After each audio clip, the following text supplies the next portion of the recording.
morning and happy Earth Day. So glad you guys are here today. It's a great group and we have a wonderful speaker with us. I just want to tell you, my name is Belinda Cromer. I am the 2022 president for the Smith County Master Gardeners. And the first thing I want to do is thank the library for allowing us to have this event this year. This is our fourth of a series of 5. And this is our 5th year to do this. So we've really enjoyed having you all come in. And from this, we have gathered some new Master Gardeners. So it's a win-win for us. If you want to know more about our Smith County Master Gardener program, we are located in the lower level of the Cotton Belt building on 5th and Houston. It's not the prettiest building in Tyler, but we have a lot of wonderful people in our program, and I think you would really enjoy it. You can get an application in there. The training won't start again for 2023 until January, but it is a fun place to be, so I hope you will join us. I think if there's any questions about the Master Gardener program, because I'm not going to spend a whole lot of time on it, I want to introduce Jay and spend more time on that. But there's quite a few of us with name badges on here in the room. You can tackle any of us after the meeting, and we will share with you our experiences and the fun we have together. And some people didn't wear their badges, so you might just ask them. I'm not shaming them. Okay, so Jay gave me a bio here. I want to share his bio with you first, and then I want to share something else that he didn't know I was going to do.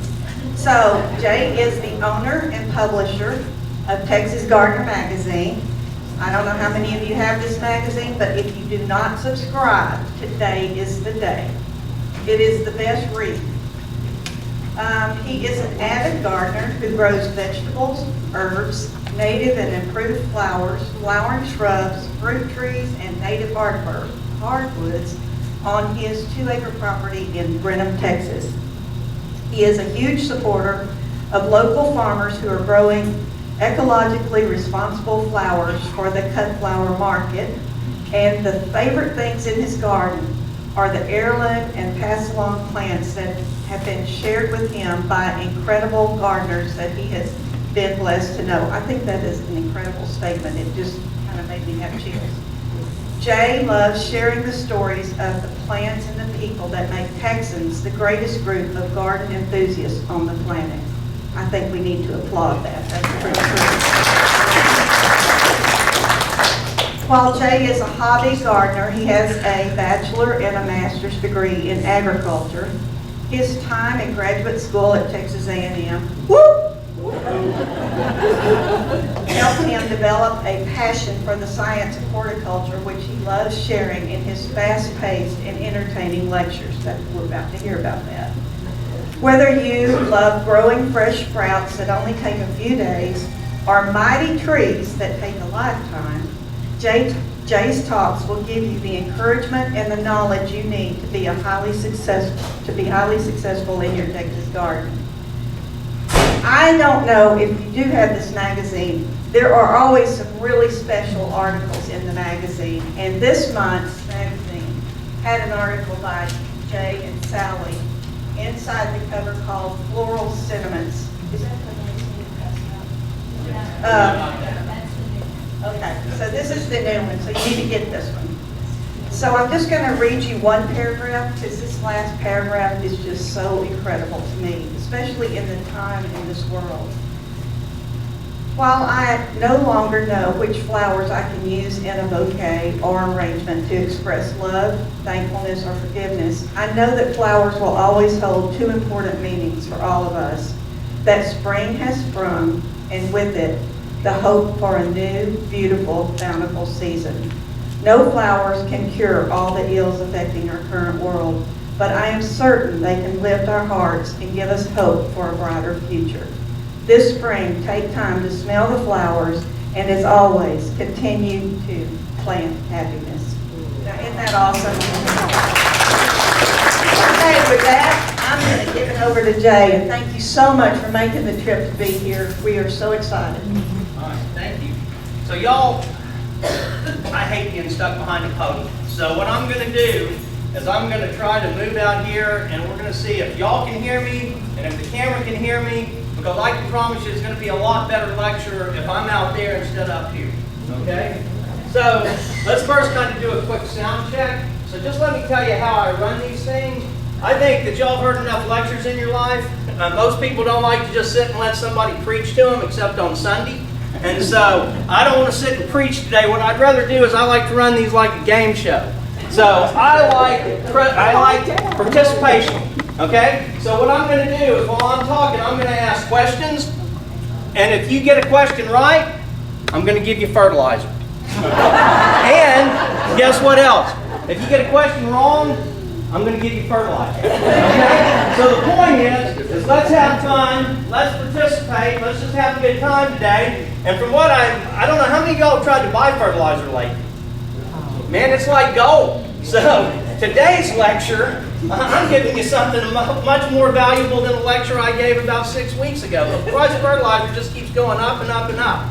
Okay, so earlier, did everybody get the magazine when you came in? Because we brought plenty. If you don't have one, I'd appreciate you getting one. And so, very good. So, I assume most of y'all know about the magazine, but I'll just give you a quick, spin. We've been doing this for 42 years.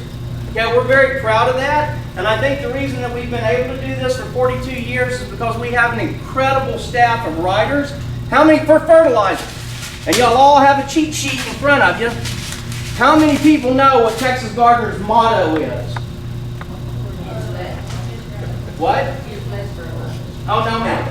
But that's a good one. Here, you participated. So, look on the front cover. Ding,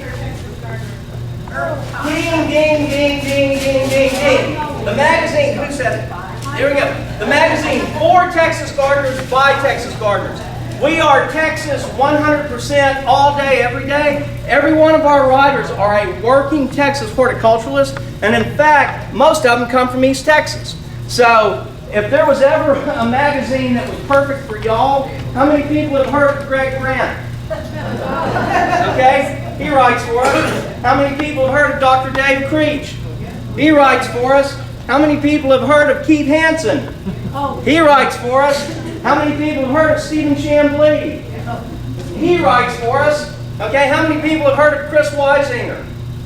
He has written for us. He's not a regular, but anyway. So let me tell y'all, I think y'all are blessed to live in East Texas because I give talks all the time, and one of them I give is called Growing Great Gardeners, and we talk about how in most of Texas the soil is pretty poor, and you have to kind of build your own soil. That's not true in East Texas. If there is a gardening mecca in the state of Texas, y'all are in it, okay? And so anyway, we're very happy to be in East Texas. A lot of our writers come from, and y'all are very good at buying the magazine. I will say, we have a large group of readers from here, so thank y'all very much. So just real quick, I'm going to tell you another thing. We have planting guides, okay? In that Growing Great Gardeners talk that I'm going to give tomorrow on Alaska, I talk about the secret that separates good gardeners from great gardeners. One of the top tips is management. And what you need to do when you garden is you need to do what needs to be done when it needs to be done, okay? Now, I'm trying to sell you a planting guide today. These are the 2022. They're going out. And so we've got them marked down to $10. But this is a great thing full of tips. It tells you what you need to be doing in your garden right now. But when they really become useful is in a couple of years when you look back at them and you start noticing when the bugs and the weeds and the bunnies and things like that showed up and the things that you needed to get ahead of, that's when a planting guide helps you. So if that's something you would like today, be sure to stop by and talk to Sally after us. We have other things too that we think y'all will like. All right, so that's enough sales talk for that. Let's get into talking about flowers. Y'all, look here. This is what we're going to talk about today. This is what we're going to arrange. This is my absolute favorite lecture to give. So I love flowers. I mean, how many people love flowers? To me, nothing. You know what? If you're a Texan, you can't not love flowers, right? I mean, literally, I don't know how many millions of people come to Texas in the spring just to look at what? The bluebonnets, right? I heard. Here, I got fertilizer for everybody. Okay? So Texans love flowers. Whether you grow them or not, Texans love flowers. And I will say that even though I've been involved in agriculture and horticulture for all of my life, I did not really develop a deep love and appreciation for flowers until something happened in my own family, because I think that's usually the case, right? A lot of times there will be things staring us right in the face, and until it hits us personally, it doesn't really stand out to us. And the thing that hit me personally right here were two weddings, okay? My wife and I have been blessed with 4 beautiful daughters and a wonderful son, and 2 of them got married within 6 months of each other. And so, all of a sudden, for about a 6-month period, flowers were a very important topic in our life, okay? And another thing that was very interesting was one of them got married in Seattle, okay? And one of them got married in Waco. But what was interesting about that is that both of them care about the environment. And when they chose to get married, they both used, and I just love this, they used locally sourced flowers from local growers, which even if those growers used every herbicide, pesticide, and fertilizer in the business, they were still better than the planet. Why? What? Ding, ding, ding, ding, ding. Do you want organic or Osmocote? Osmocote. Ding, ding, ding, ding, ding. So, Osmocote that I'm passing out, y'all, just real quick. Each one of these, this is enough to feed a 6-inch pot for 6 months. So this, if you're not familiar with Homegrown, incredible slow release product. The other thing I'm passing out is Medina Hosta Grow, which is an organic liquid fertilizer. This is what I use to water all of my plants that I have in pots during the summer, so it keeps them blooming, keeps them looking great, okay? So anyway, even if a local grower uses every poison, every herbicide, every pesticide available to them in the United States, those flowers are still going to be better for the environment. Why? Because they didn't get on an airplane and fly here and then get stuck in a refrigerated truck and drive somewhere. Yes, ma'am? Huh? Okay. And so, anyhow, I love HEB. Y'all have HEB out here, right? No.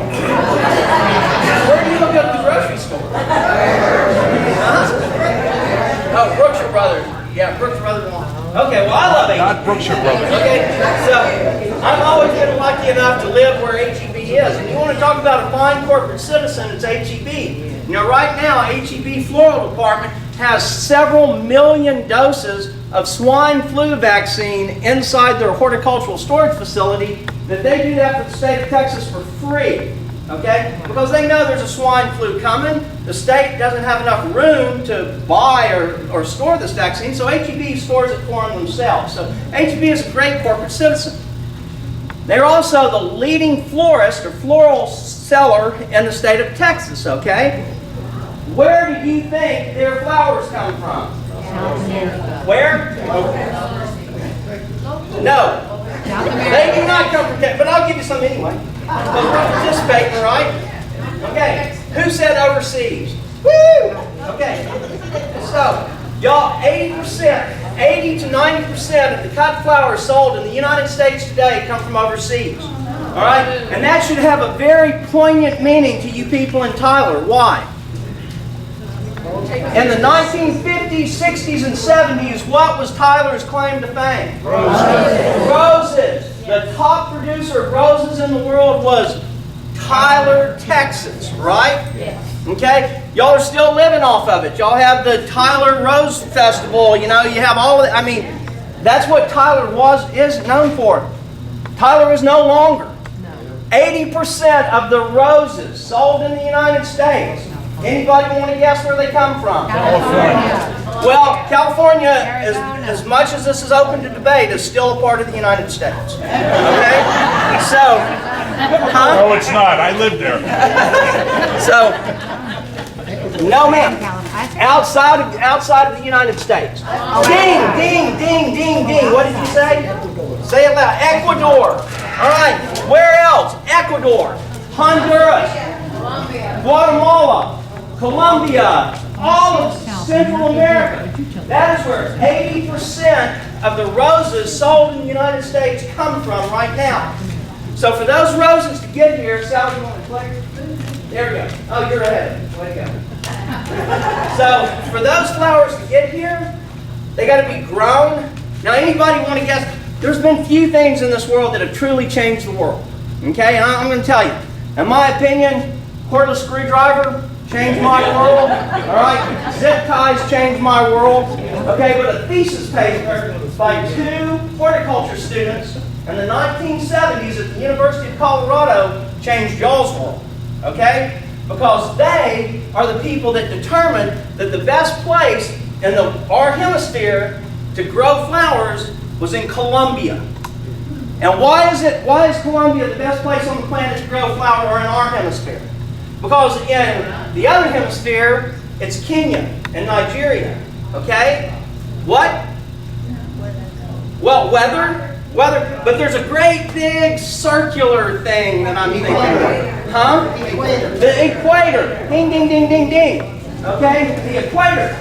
What happens on the equator? Everybody said our weather. What happens to the weather on the equator? Day length is incredibly long, and the temperature stays pretty much the same, right? So it pretty much ranges from 55 to 75, 80. So it's a perfect environment to grow flowers. Now, that's great for growing the flowers, but what about selling the flowers? What is it about Central America that makes that just the greatest place in the world to produce anything? Ding, ding, ding, ding, ding. Who said that? Who doesn't have fertilizer? Okay. They have no laws. They have no laws. They have no regulations. So if you are growing flowers in Honduras, Nicaragua, El Salvador, Colombia, wherever, you can send those people into a greenhouse without a safety suit, without a respirator. You can spray any pesticide, herbicide, hormone, anything that you want, and it is absolutely unregulated. And because of that, you can sell those flowers for an incredibly cheap price. Can an American producer do that? No. They cannot do that, okay? You cannot have employees here, because here if you have employees, they have protections, right? So that's why locally grown flowers are just naturally going to cost more than flowers grown overseas. Now just think about how cheap these are, okay? Because they're growing these flowers over there, and then they're cutting them. And what happens to a flower as soon as you cut it? It starts to die. Do y'all have Osmocote? Yes. Okay. So it starts to die as soon as you cut that flower. So you have 3 days from the time that flower is cut until it needs to be on the store shelves, wherever it's going to be, for it to have quality, any kind of quality. Because most people, when they buy cut flowers, they want them to live in their vases for 10 to 15 days minimum. Okay? And so these people can grow these flowers, they can cut them, they can box them, they can drive them to the airport, put them in an air-conditioned an air-conditioned airplane, fly that airplane to Miami, put it in an air-conditioned facility, get them in an air-conditioned truck, and drive them to San Antonio, Texas, which is where HEB receives every one of its flowers that it then distributes, okay? So that's all wonderful and all, and there's a lot of science in that and all. So like I say, the older I get a little more interested in being a good steward of what the Lord gave us. And so I want to look for better ways to do things. And so what we're going to talk about today is, feel free to buy cut flowers. My God, Mother's Day is coming up. And just FYI, just for fun, what do you think is the biggest floral day in the United States? Mother's Day. Ding, ding, ding. Hands down, okay? People think it's Valentine's Day, but not everybody loves their girlfriend or their wife, right? But everybody loves their mama, right? So Mother's Day. So, go and buy the flowers that are available to you. But if you learn anything from this, you have 2 sources of ecologically sensitively grown flowers right at your fingertips, all right? Right now, there is a movement in the United States called Slow Flowers, American Grown. It is a website that you can go in and you can put your zip code or whatever, and it can help you find a flower farmer in your area that is growing more ecologically sensitive flowers. Okay, so that's a great one. That's as local as you're going to be able to get here until you go in your backyard. Okay? That's what this lecture is about primarily, is encouraging you, enjoy flowers. Truly enjoy flowers. I read a quote somewhere that said, God laughs in flowers. And I like that. Isn't that nice? Flowers, nothing really picks your spirits up more. And all of these cool facts that I've been sharing with you comes from a very cool book called Flower Confidential by a lady named Amy Stewart, who, God love her, she went to the other place. She went to UT. But she is a fine botanist and an even better writer. And she's written several books that if you like to read and you're kind of interested in floral, horticultural things, please pick up some of her books. She has several. The Flower Confidential. And the first line in her book is, why don't flowers have any scent? Okay? Fun little thing. If you ever have little kids around, it doesn't matter what flower you got. If there's a dandelion in your yard and you clip it and you hand it to a little child, what is the first thing they're going to do? Smell it. That is human nature. That's what humans do. They smell flowers, right? Have y'all ever picked up any of these store-bought bouquets? Yes. Do they smell? No. They smell, but they don't smell like nature, okay? And why is that? Because this is the other thing that I like to tell people at Texas Gardener. One reason I think we've stayed in business so long is because we give fact and research-based horticulture, okay? And we celebrate the science of agriculture. And so why, just thinking on the science of agriculture thing, why do you think those store-bought flowers don't have any scent? Ding, ding, ding, ding, ding. I heard that. I heard it where? Did you say Brad? You want organic or... help yourself. It has been bred out of it. Everybody here said they know Greg Grant, right? Yes. Greg Grant is one of the finest plant breeders in the United States today. All right, that is a fact. Okay, he invented the maroon bluebonnet, and I'm sorry for all the Aggie references. Last night was muster, so I'm feeling a little Aggied up today. But Greg truly is one of the finest horticulturists working in the United States today. Incredible plant breeder. And I once heard him say that if you gave him $10,000 in an unlimited budget, he could take any plant on the planet and have it produce red, white, and blue fruit. Okay? And what his point is that plant breeders can do a lot of stuff. Remember what I told you when you cut that plant and it starts to die? Plant breeders, to make all this happen, they had to breed plants that did certain things. Number one, grew tall and straight, right, so they could grow in a vase.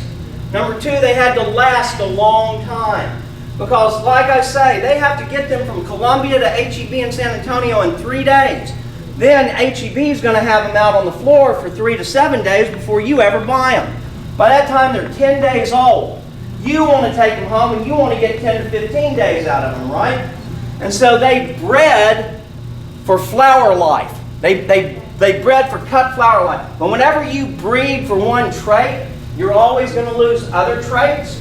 And so the two main traits that they have lost in the cut flower industry is they have lost smell and they have lost disease resistance. Okay? And even Tyler, y'all understand a little bit about breeding and disease problems, because with all those beautiful roses that y'all had, y'all did have a black spot problem over here, right? Yes. I mean, black spot was just rampant.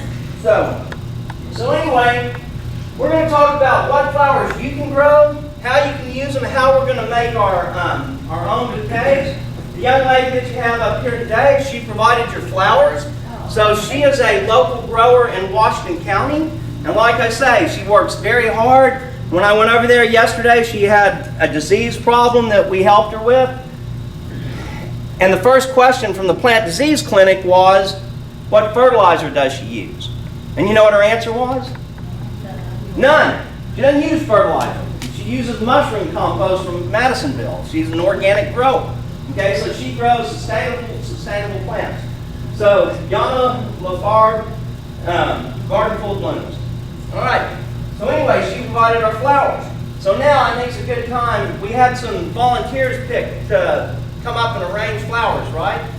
So if y'all want to come up, we're going to start talking about how to make arrangements. Now we only have 6 clippers, but I think we have 10 vases. Is that right? I think that's what we want. 10 or 11 vases. All right. Y'all just help yourself. I'm sorry. You can go wherever you want. You might want to stagger on either side. Well, let's move these flowers right here and get them. There we go.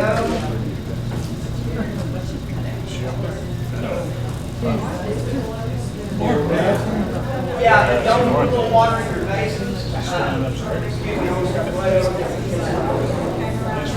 One of y'all can, it might make it easier to work. Yeah. We're now, well, we're gonna figure it out. We'll make some. Let me get the first one. There we go. You want me to pull the flowers out of the bucket? That's fine. There's very little in here.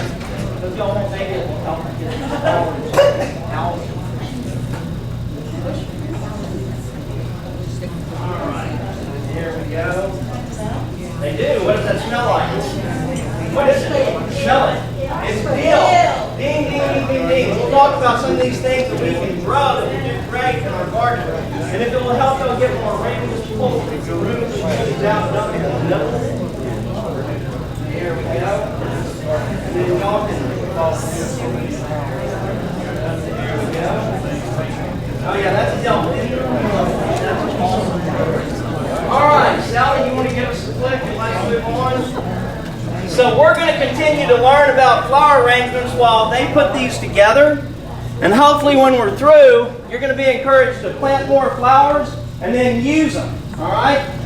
So when you're going to do a flower arrangement, the first thing that they're doing, they're selecting their flowers. If you cut your flowers, just for fun, when should you, I need my fertilizer on that question. Where's my fertilizer? Okay. So when are you, ding, ding, ding, ding, ding.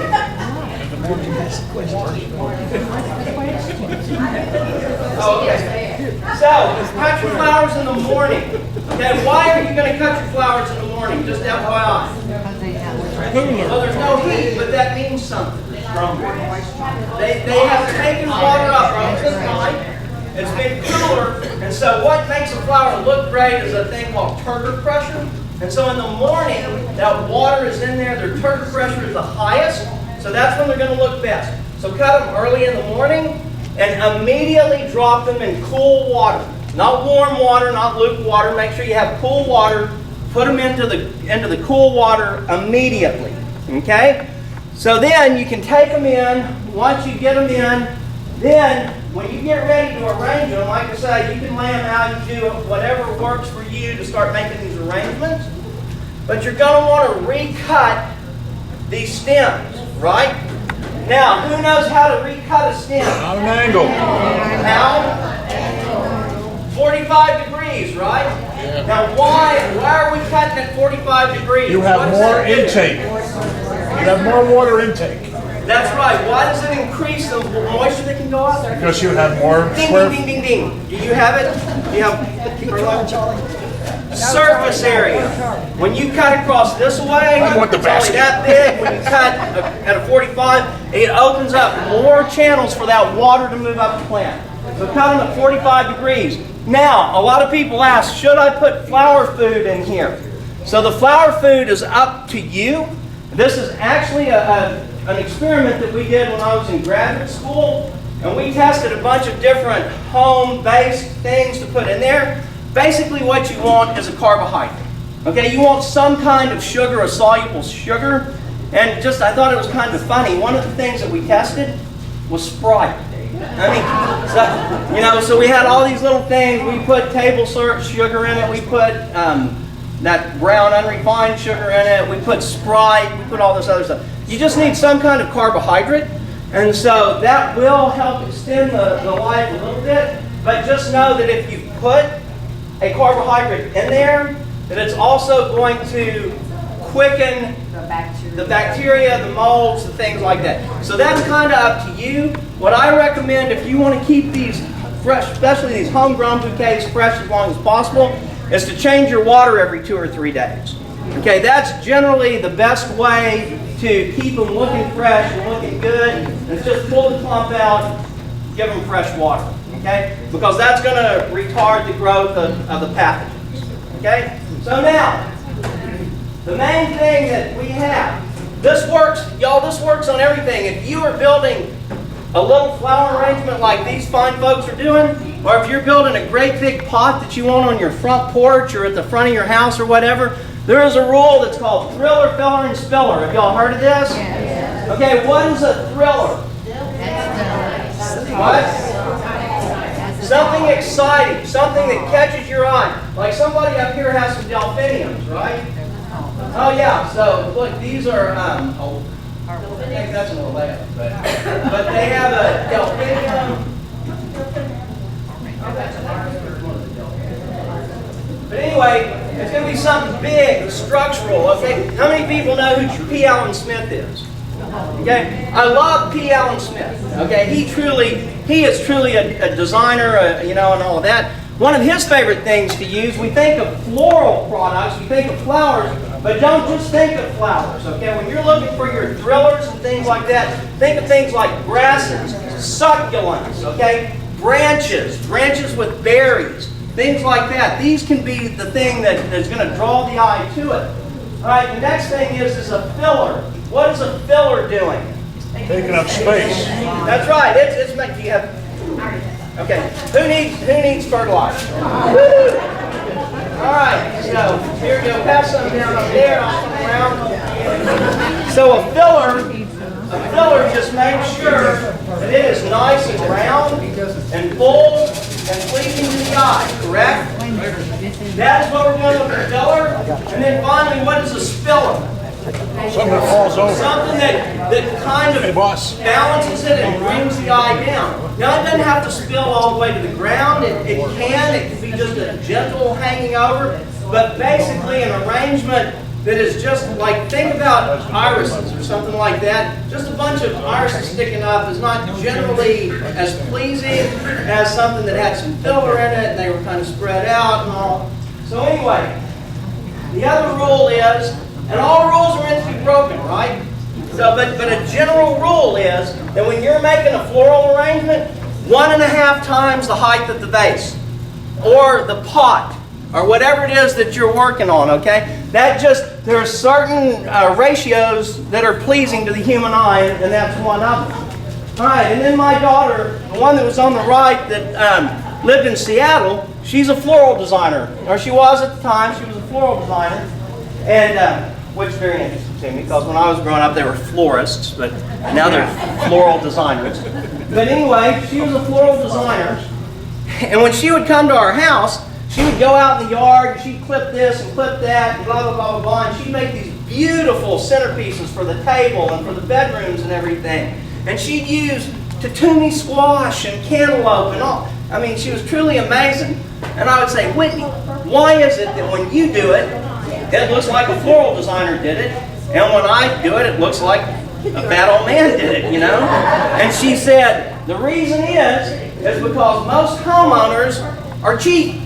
She said, most people are stingy when it comes to the flowers. She said, if you want to make your floral arrangements look better, use more flowers. So she said, after you make an arrangement and you step back from it and it doesn't look right, use more flowers, right? And doesn't that make sense? I mean, flowers are truly beautiful, and so if a few look good, then a bunch are going to look real good, right? So that's one of the best things we have. Use more flowers. All right, here's the hardest step. Harvest in the morning. You sharp here. Just woo! It's very pretty. You have to admit it. Work fast and work confidently. But there's more down here too. So if y'all can So anyway, yeah, and if y'all want to start, once you get it made, if you want to like move away and let's start letting people admire these, look what they're putting together. And this is done quickly, right? They've worked very quickly and with a very limited palette. All right, so let's go ahead. We'd already gone through all those cutting tips and all that. I don't know how much time we have left, Sally. Well, wait. So we got about 15, 20 more minutes, right? So these are some of the things that you probably have growing in your gardens right now that you can go home and you can start cutting, because right now this is flower season, right? I don't know if y'all read our magazine. You know, Skip Richter, he writes our activity checklist. He wrote a quote last year I just loved. He said, if you're not a gardener in April, you're not a gardener. Okay?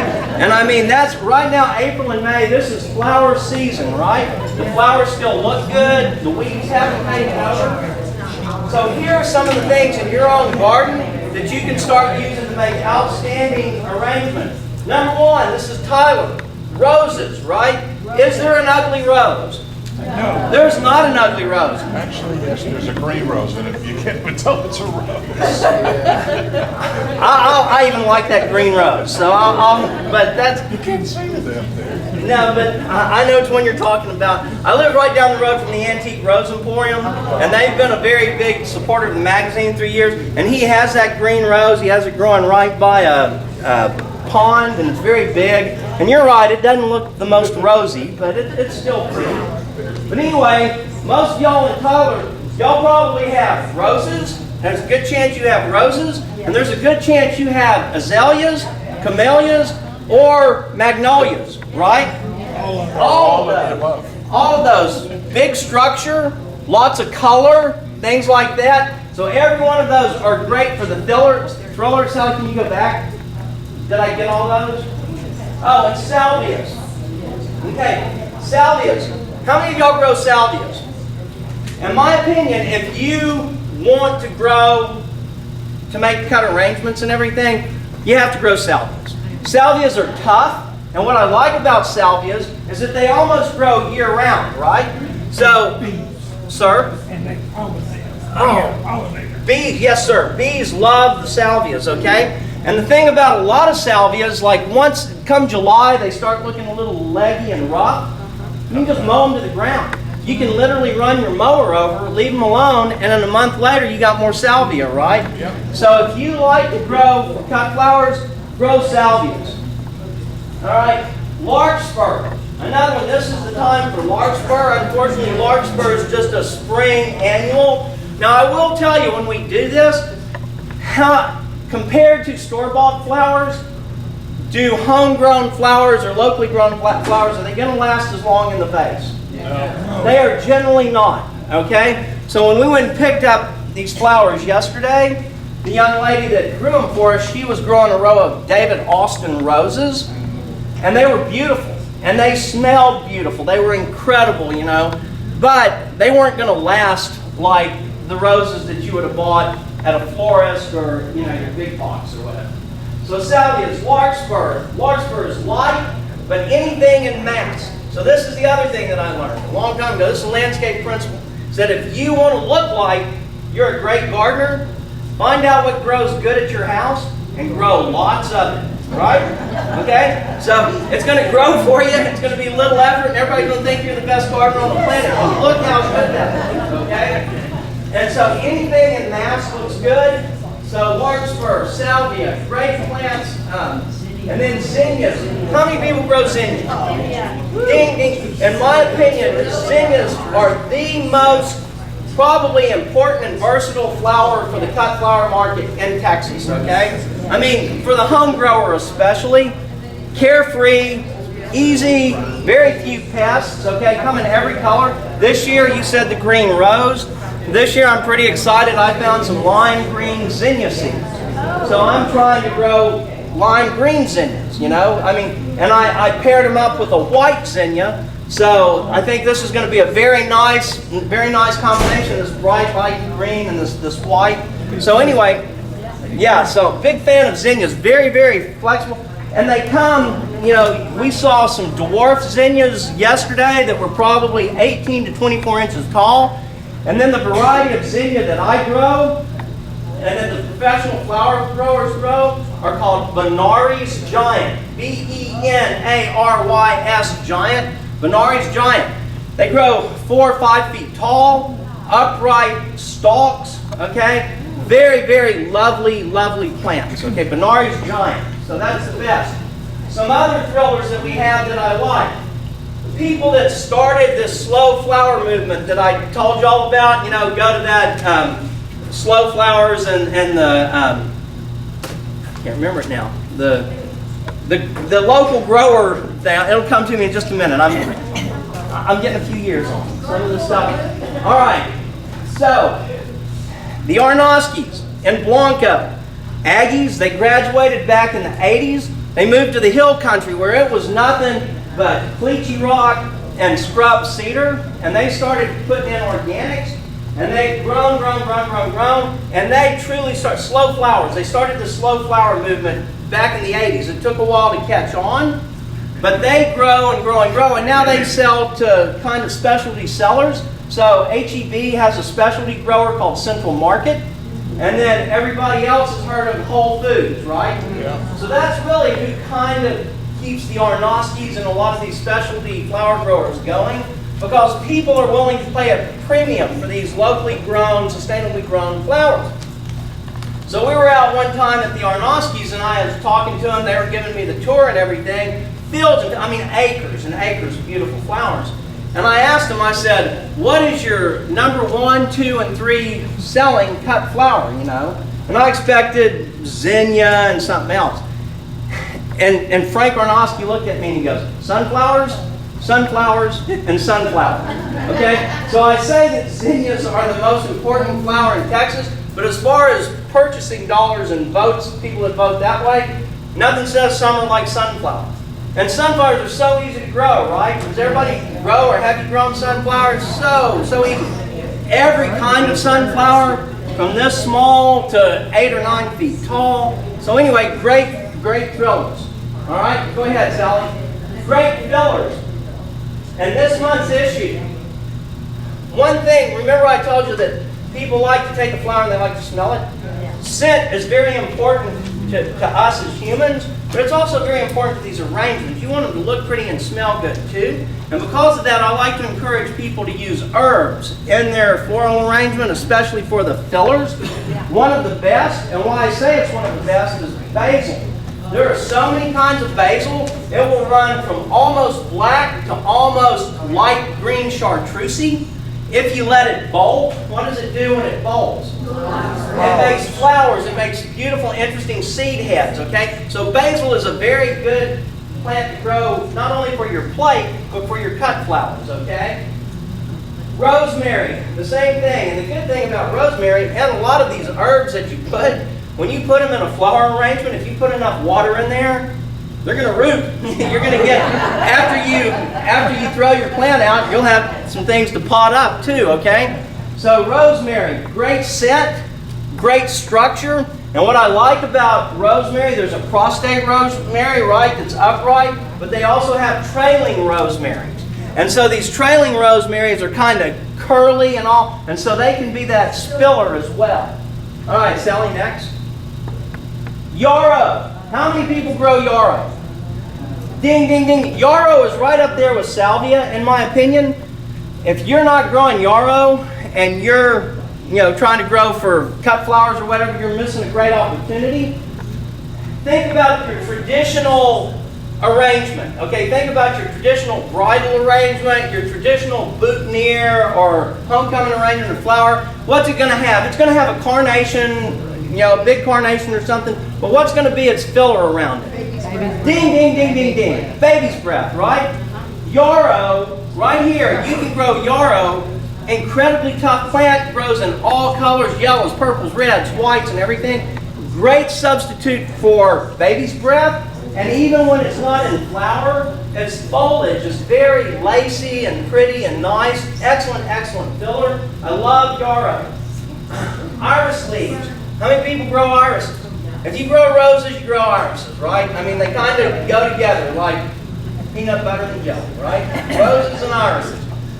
Take those irises, cut the leaves, put them in the back of the arrangement. It gives it that upright, it gives it just something different.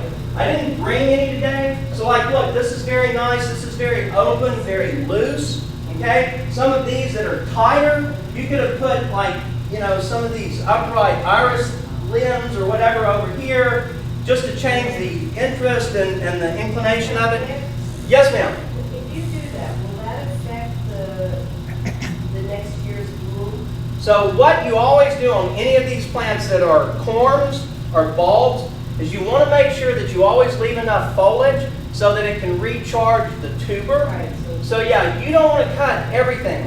So go to one tuber, take 2 or 3 leaves, Go to another tuber, take 2 or 3 leaves. But you're right. If you cut, if you cut back all of your irises too much or whatever, they will not be recharged for next year and they won't bloom. Yeah, so that's going to be true with anything that grows like that. So any of your bulbs, if the bulbs come up, they put the foliage up, and you're just not liking it, and you go and whack it down, good chance they won't bloom next year. Okay. So, all right, iris leaves, dill. I love dill. All y'all that arranged up here, we had dill, right? I mean, I can go through your problems now. There's dill. Okay? Dill is a great one. Great spring one, though. I mean, you're not going to have it in the summer and the fall, but it's a very good spring flower to have. Sage and Artemisia. So how many people have ever grown sages, culinary sages, or Artemisias, which are their ornamental cousins? All right, there's a great one that grows really well in Texas called Powis Castle Artemisia. Another name for it is, you heard the English used to call it wormwood. So it has a very, and the reason it was called wormwood, how many people have ever bought an English antique, and it's got tons of little wormholes in the wood? Okay, that is a pest in England, and supposedly the smell of Artemisia would preserve the wood from the worms. That's why it's called wormwood. I like the neat little fact, okay? But what I like about them is they're gray. Okay, so most of the things that we're putting in our arrangements tend to be green and colored, brightly colored, but the grays will give it a nice soothing texture. Okay, so I like sages and Artemisia. Lavender, also gray, also smells good. Mint, I absolutely love mint, okay, especially in a cut flower arrangement, because mint can do so many things. It can be upright, it can be a filler, it can also be a spiller, and it's going to smell great. And if you keep it wet, it's going to root, right? So, what a great deal. Now, here are some of the other things that I think people don't always think about, because we grow a lot of stuff, but a lot of things grow natively around here that are good too. So your cross vines and your honeysuckles, number one, they have nice little flowers that will last for you. They smell pretty sweet, but a lot of them are twisting, right? They will have a twisting feature that will give you something a little unique. Sweet potato vine. Sweet potato vine is incredible. And what I like about sweet potato vine is it is so bold. It's in your face, right? I mean, it is either dark purple, or it is bright chartreusey green. And if you leave it in water for a week, it's going to root. Okay? So I love sweet potato vine. Sally, the next one. Oh, and many ivies. Lots and lots of ivies will also look good as your spillers and all too. All right, here's some things to step up some of your arrangements. Kind of thinking outside of the box here. I love poppies. Probably my favorite spring flower that I grow. And just for a little fun fact, everybody comes and does the azalea trail every year. There's azalea trails all over Texas that people go to. They go and look at the bluebonnets and all that. The city of Castro, just kind of south and west of San Antonio, their original residents came from a part on the German-French border that loved poppies. They brought these poppies with them. And now, 200 years later, the whole city of Castro is covered in poppies that bloom about the same time as the bluebonnets. So if you're ever looking for something fun or cool to do, hop in the car, drive down to San Antonio, get a bed and breakfast, and ride around, because they have great bluebonnets down in that area too. But poppies, a whole town of poppies, it's really amazing. But poppies, what are the problem with our breadseed poppies and all for cut flowers? They don't last. Within a day, hey, can you eat more?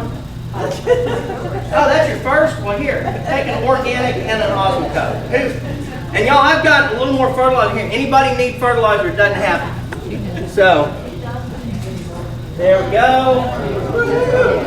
All right, I'm getting close. I'm running out. One more. I haven't been on this side very much.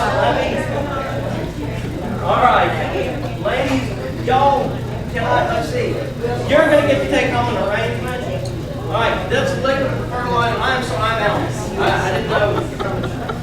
But anyway, so the poppy seeds, the poppies will not last in an arrangement very well, but you can try Icelandic poppies. Okay, so Icelandic poppies are the poppies that the floral growers grow. They're a little more papery texture, crinkly petals and all, but they're lovely, lovely, lovely. All right? Oh, that was it. Can you back it up? Can you back up? Okay, poppy seed, branches. Okay, branches. Go outside and look around, because I guarantee y'all have something that would look pretty cool in a vase, either in your yard or if you have a little property. So how many people know what possum haw is? What is possum haw? It's what? It is a deciduous yaupon, right?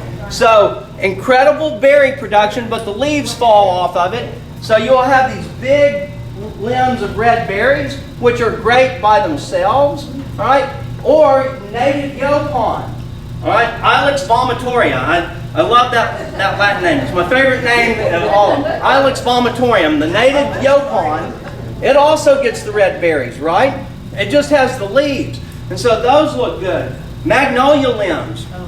Other things that look great with a magnolia are the little cones that when they open up and the little red seed pods and everything, those are amazing. Magnolia leaves. So branches, poppy seeds. Another thing that I grow that I love. How am I on time?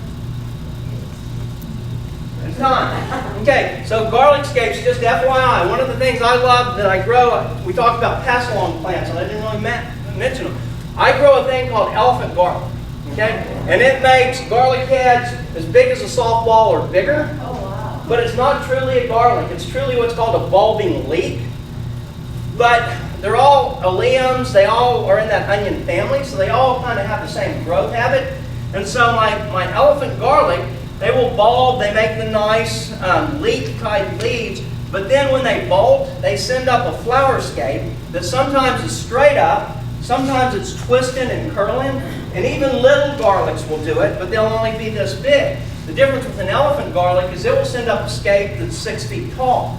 And the umbel on top of it will be as big around as a softball. And so they're kind of a lovely lavender color and all. So this is one of those things that you can grow it to eat. It's not the best eating garlic, but I mean, once you cure it and all, it's got a mild garlicky flavor. But we keep it going at our house just for cut flowers. Okay, I mean, it truly is a very, very useful plant. So my whole point in wrapping all of this up, flowers are amazing. You know, to me, I don't know, I used to be a vegetable gardener. That's really all. When I took this magazine over, Greg said, don't forget the flowers. But once those babies of mine started getting married and I started getting into these flowers and we got to grow for some of them and all, I really like the flowers. I really like the arranging. And so what I like to tell people right now, as gardeners, this is kind of, I'm wrapping it up now. I heard this a long time ago. I'm getting close to my clothes, kind of like when you get out of the shower. Okay?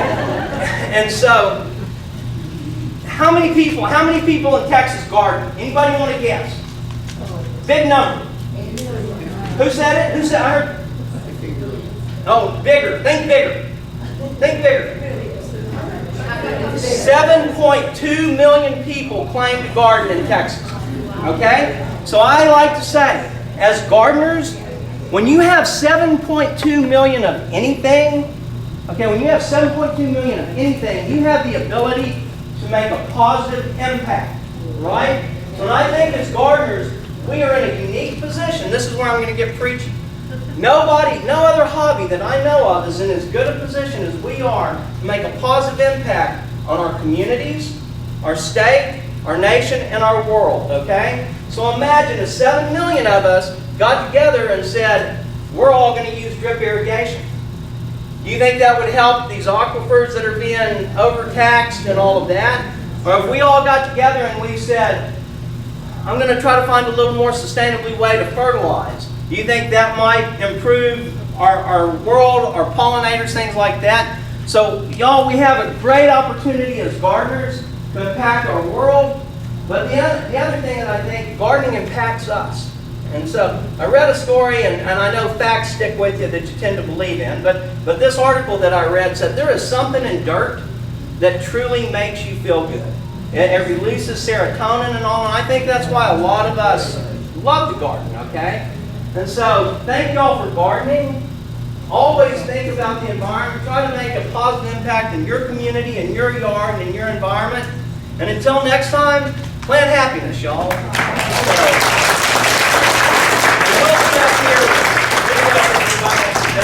Or come see us.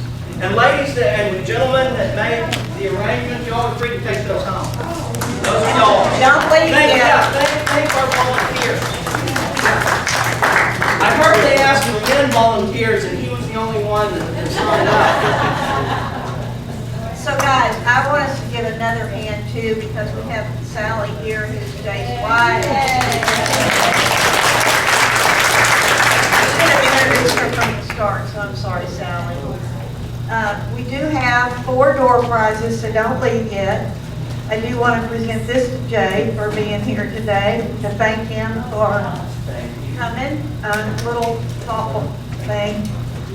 Wish we were rich and could give you $1 million. Go buy his magazine, guys. Support it. I mean, it's awesome.